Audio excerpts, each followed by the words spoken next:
Ever since the release of a simple beheading mod, its author has been working diligently on implementing a fully fledged dismemberment system that would introduce gore to the entire game, enabling player characters to brutally dismember their foes, humanoids and creatures alike.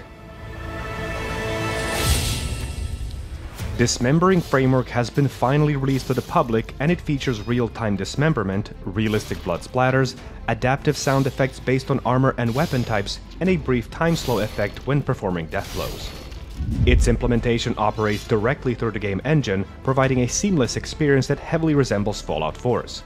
This means no script delays, but rather real-time and accurate limb severing, whose assets are provided by the mod itself. And if you're using creature mods created by the community, like for example Draugr and Falmer Overhaul, another author took the liberty of providing a plethora of patches that includes custom-made limb assets to ensure maximum consistency. All of these mods work in tandem with each other and provide an impactful feel to your combat experience, something base Skyrim was missing. If you're a fan of Gore, Dismembering Framework implements it in a very seamless way and is a must-have for all modded setups.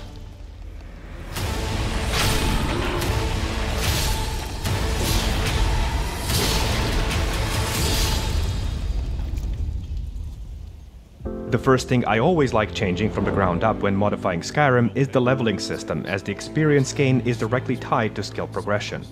This leads to exploitative gameplay, where one of the more notable examples of mass gaining experience would be to endlessly smith iron daggers. This is where experience comes into play, an older entry that I've actually never covered in the past. Experience separates player levels from skills by introducing experience gain through quests and location discovery. With this mod, players will now have an additional incentive to accept and complete quests, explore and then clear out dungeons, caves and mines from bandits and other creatures lurking below. Experience gain uses a vanilla leveling formula, mimicking the original system. How much experience you gain depends on location significance, its size, and creature difficulty, as well as the importance of the quests completed. For example, if you discover a simple Nordic ruin location, it will grant you a small amount of XP. However, if you decide to clear out the entire location by defeating enemies and the location's final boss, your player character will gain a lot more experience that is directly tied to your level. And on top of that, if the location you cleared out is directly tied to an important quest line in the game, turning in that same quest to the NPC will grant you even more experience. This sort of gives a completionist incentive, as experience as a mod encourages you to accept and complete quests, as they aren't just rewarding for the player with potential artifacts and items to use, but is also directly tied to your character growth.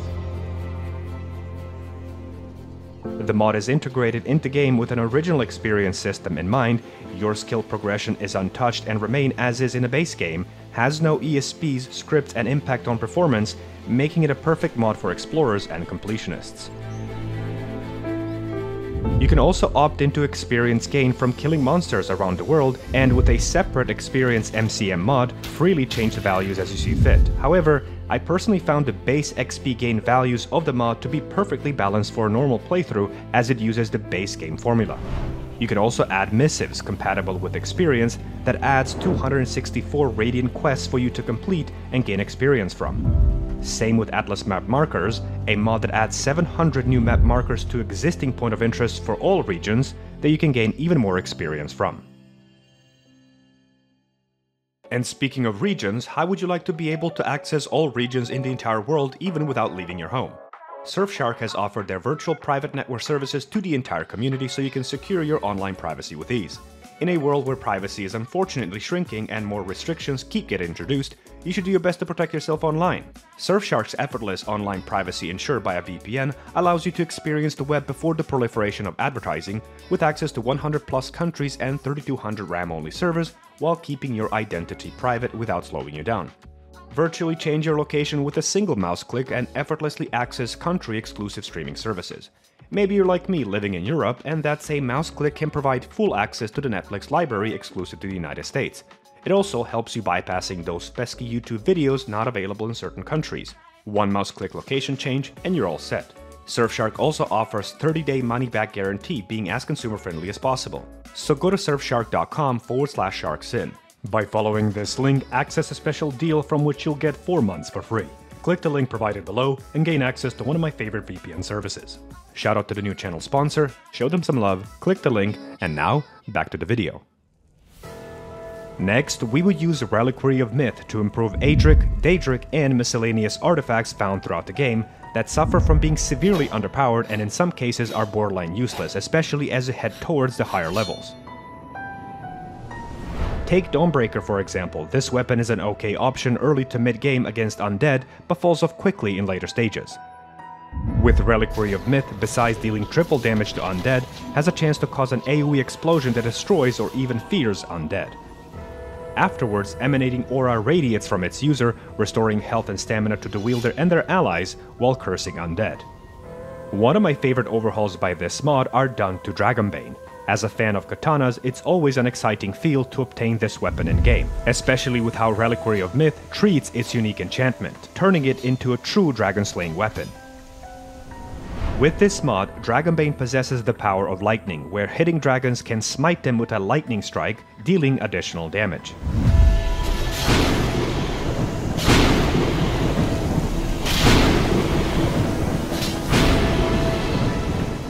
And how about Oriel's Shield? This is one of those weapons that you obtain at the later stages of your playthrough, and should be a good option for defensive-oriented builds.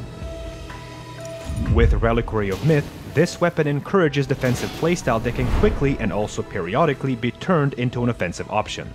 You'll be reflecting damage back to your attackers with each block and also store powerful energy with each strike. Afterwards, release it with a Power Bash for a very powerful knockback effect. The mod also takes the liberty of overhauling obscure artifacts in the game. One of the more notable examples would be Ring of the Khajiit. When worn, this ring shrouds its user with a very powerful and unbreakable invisibility while sneaking, with 20% movement speed increase that, as a drawback, costs its user 20 stamina per second to maintain. How about Blade of Woe? Once a dagger with a standard ebony dagger stats accompanied by a absorb health enchantment, now is a true assassin's dream, shrouding user with short invisibility with each deadly strike from stealth. All artifacts have received similar treatment, so much so that you will find yourself building your character around them. It's time for us to add religion and worship to the game. With Wintersun, pray and follow the tenets of a chosen deity and in return get rewarded with divine strength. For example, follow RK, the god of death, and gain increased regen when low on health. Devote yourself to RK and gain Arcane Cycle, where he will protect its devotee by reviving them with full health upon taking fatal damage. Only the most devoted ones can use his ability and would be required to regain favor with RK by praying to get access to it again. Alternatively, become a follower of Goddess of Wind, Kinnereth. Win her favor by exploring new locations, praying outdoors or receiving Voice of the Sky, and get granted with increased movement speed and 25 points of stamina.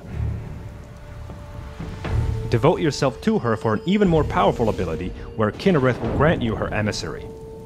This mount can be summoned while praying outdoors, and due to its speed and agility, is an incredibly useful traversing companion, even if only temporary. Things get even more interesting when following Daedric Princes, as their favor is won by committing mischief, murdering innocents, and overall just causing chaos in the province. As a result, and in Boethiah's case, those devoted to her get rewarded with an incredibly powerful stealth ability, which if broken by a sneak attack, deals additional 50% damage. Indulge yourself with mead, wine, and ale, and follow a more fun deity such as Zenguin. Devotees get granted with Pandemonium, causing hostiles to enter a transcendent state, dancing uncontrollably. What you do afterwards is up to you. Win Namira's favor and become the Master of Decay and get granted with Necrophage. Place human flesh in unsuspecting target's inventory and cause a deadly poison to the receiver. Self-immolate your spirit to please Mehrunes Dagon and receive a Burning Path, causing fire and AoE discharge to your enemies.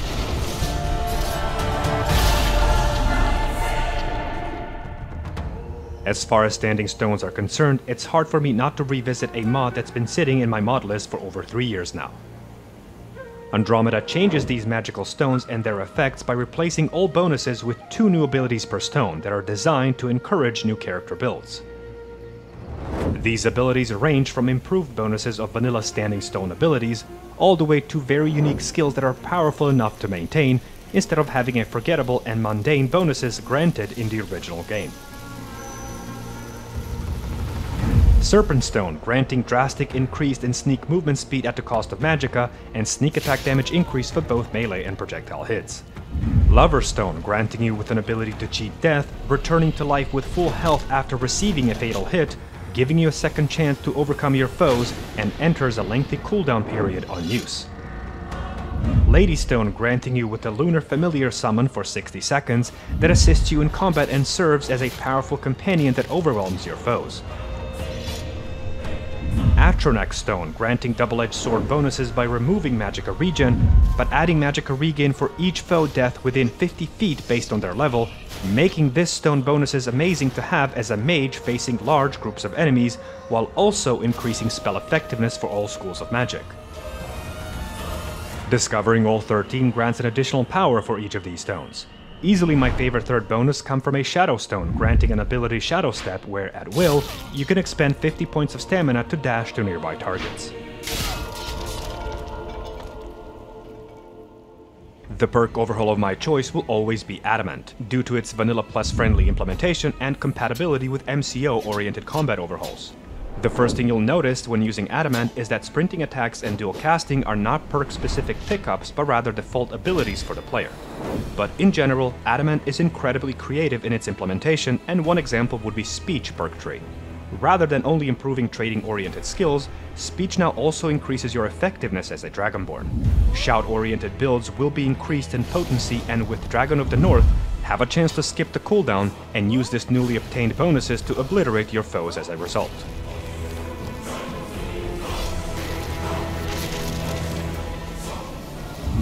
One-handed perk tree has been overhauled to better scale with the base game and, for example, now makes a crit-based build a competitive choice. With perks such as Quick Slash and Precise Cuts, deal massive critical damage to your opponents that additionally stacks in potency if power attacking.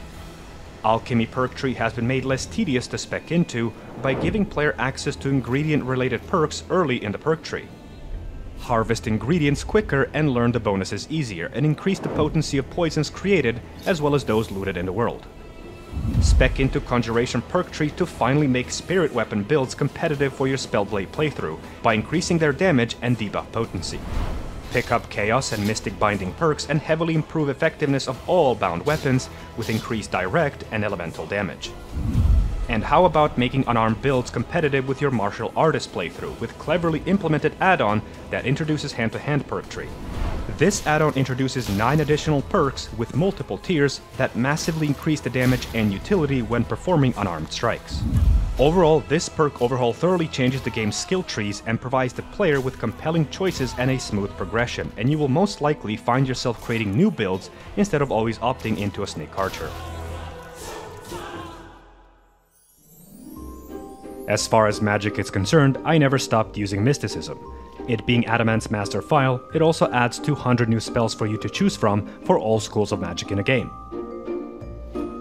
Alteration spells have their utility significantly improved, and with spells such as Sea Stride, Walk on Water that is especially useful in survival playthroughs. Unlock containers as a mage without having to spec into lockpicking all the way to Master Locks, provided you possess the alteration and magicka levels to do so. As an adept mage, cast an alteration spell Slowfall and for 2 minutes, completely prevent all fall damage. You can also cast one shield-based spell ranging from fire and frost to lightning and poison, adding 75% resistance to a specific element. If you find yourself out of magicka, use Equilibrium to exchange it with held points. Cast Whirlwind Cloak, a wind aura that sticks to the caster for 60 seconds and has a chance to fling away enemies that get too close. Conjuration spells have been drastically improved, and I'd like to focus once again on spirit weapons, as Mysticism synergizes extremely well with Adamant.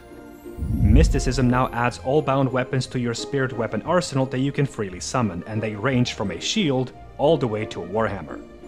With Adamant's Chaos and Mystic Binding that we previously covered, all new spirit weapons now synergize extremely well with these perks, so what Spellblade mage you want to be is completely up to you, and this time, your build would actually be a viable choice. Combine shield and a sword if you want to play a combo of a defensive and offensive mage, or go all out on a damage route and choose a greatsword to completely obliterate your foes. Of course, Mysticism's conjuration spells don't forget summons, and adds a plethora of new creatures for you to summon, ranging from Ash Husks and High Seekers all the way to Man Beasts and Gargoyle Brutes. Restoration now makes a Poison Mage a viable playstyle, as you'll be granted with dozens of poison spells dealing both direct and damage over time. These poison spells get even more potent if you spec into Adamant's Restoration, and are very powerful against enemies with shields equipped. Same goes for sun-based spells, also an offensive spell arsenal that specializes in defeating undead.